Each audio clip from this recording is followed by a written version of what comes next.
Hey there, Angular folks, and welcome back. Angular 22 just made lazy loading services way cleaner. In this video, we're going to take a real Angular feature, shrink the main bundle size a little, and replace a bunch of awkward lazy loading boilerplate with the new injectAsync API. All right, let's check it out. Okay, here's the app we'll be working with. Here, I have the network tab filtered to JavaScript files, because I want you to see exactly what Angular is loading and when.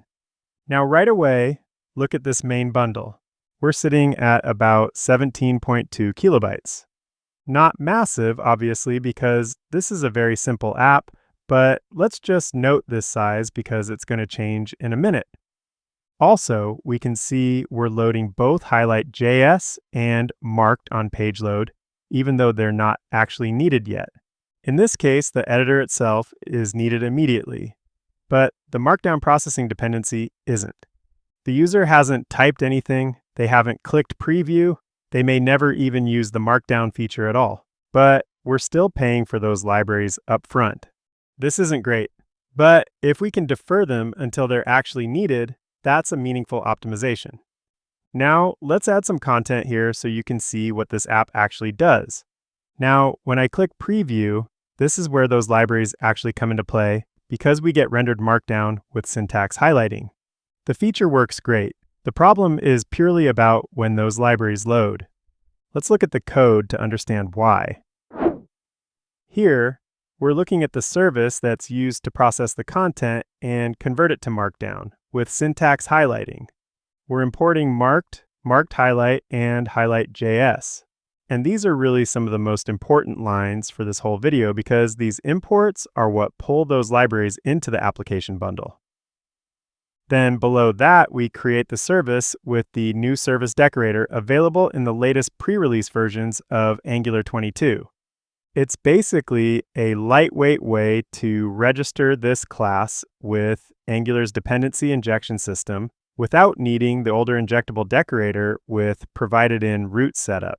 You could absolutely still use the old injectable pattern for this example if you want. I'm just taking advantage of the new API. Then, within this service, we have this render method that takes in some Markdown content and uses highlight.js to style code blocks. Now, this next part is really the key to the whole problem. The moment anything imports this service, these libraries come along for the ride too. And right now, our component imports this service immediately. So let's go look at that. This component is pretty simple, but right here, where we inject the Markdown service, this is the culprit, because this service is statically imported into the component. Angular includes it and its dependencies in the initial bundle. We also have a couple of signals here too. This content signal stores whatever the user types into the text area. And this preview HTML signal stores the processed Markdown output after it's rendered. Below all of this, we have the preview method. When it's called, it sets the preview HTML signal using the Markdown service. It's pretty simple, clean, and it works perfectly. The problem isn't the feature itself. The problem is that everything loads up front whether we need it or not. Now, one way to fix the eager loading problem is to lazy load the service manually. Here, I've updated this example to show what this may look like. First, notice we're no longer injecting the Markdown service. In its place, we're injecting Angular's injector itself so that we can create the service instance properly through DI. Then we have this Markdown promise. This promise basically becomes our cached lazy loaded service. We store the resolved service here so we don't re-import it every time the user clicks preview. Now, down in the preview method, notice this method is now async, because now we need to dynamically import the service before we can use it. So inside here, we first check whether the promise already exists. If it doesn't, we dynamically import the Markdown service using import. This tells the bundler to split this module into a separate chunk and only load it on demand. Then, once the import resolves, we use Angular's injector to get the actual service instance.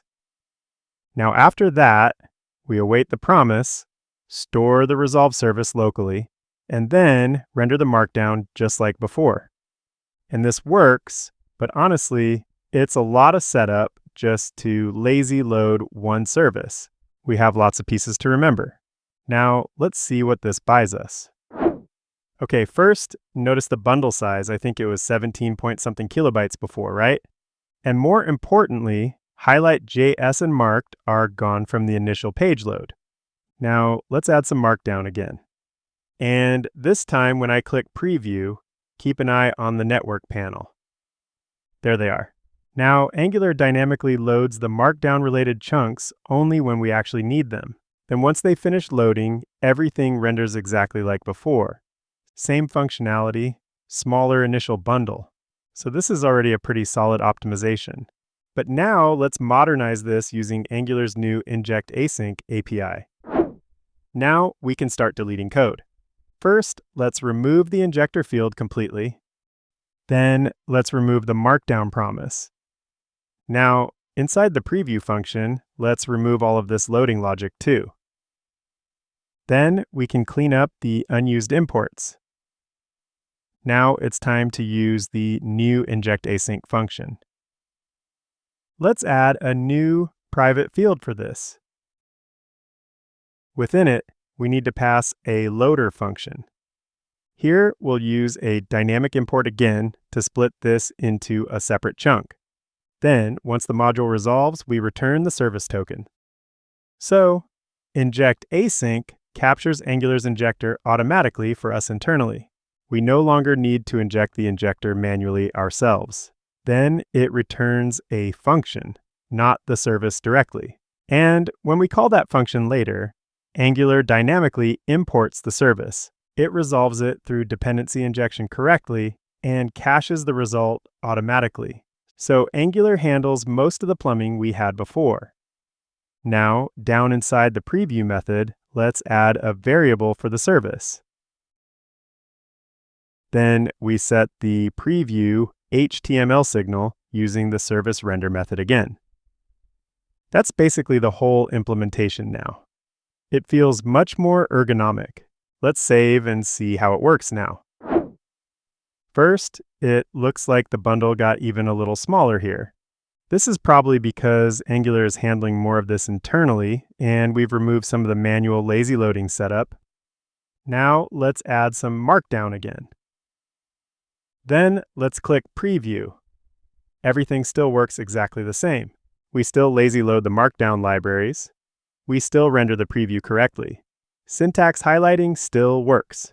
And honestly, this is the real win here. The implementation finally feels simple enough that you'd actually use it. Now, there's one more cool feature here. We can actually tell Angular to begin loading this dependency early if we want, before the user even clicks preview. Right after the loader callback, let's add an options object. Here, we can include a prefetch option and use onIdle from Angular core. What this does is it tells Angular once the browser becomes idle, go ahead and start loading this dependency quietly in the background. So the feature still stays out of the initial bundle, but the user may never notice the loading delay at all. Now, let's save this and head back to the browser. And now notice those markdown chunks are already showing up automatically. If I refresh, you can see Angular fetching them shortly after page load once the browser settles down. It happens pretty quick in this small app, but would probably be a little more noticeable in a larger, more complex application. And now, when we add some markdown and click preview, there are no additional requests anymore, because everything was already prefetched. Now, if a service is needed immediately when the component loads, regular inject is still probably the better choice. You just have options now. So the big takeaway here is that injectAsync isn't really about doing something brand new. It's about making an existing pattern feel clean enough to use comfortably. Before this, lazy loading services in Angular technically worked, but most implementations felt pretty manual and awkward. And speaking of modern patterns in Angular, if you're trying to go deeper on those, especially things like signals and modern forms, I've got a new course available on signal forms that walks through how all of this fits together in real apps. So check out the link in the description below. All right, thanks for watching, and I'll see you in the next one.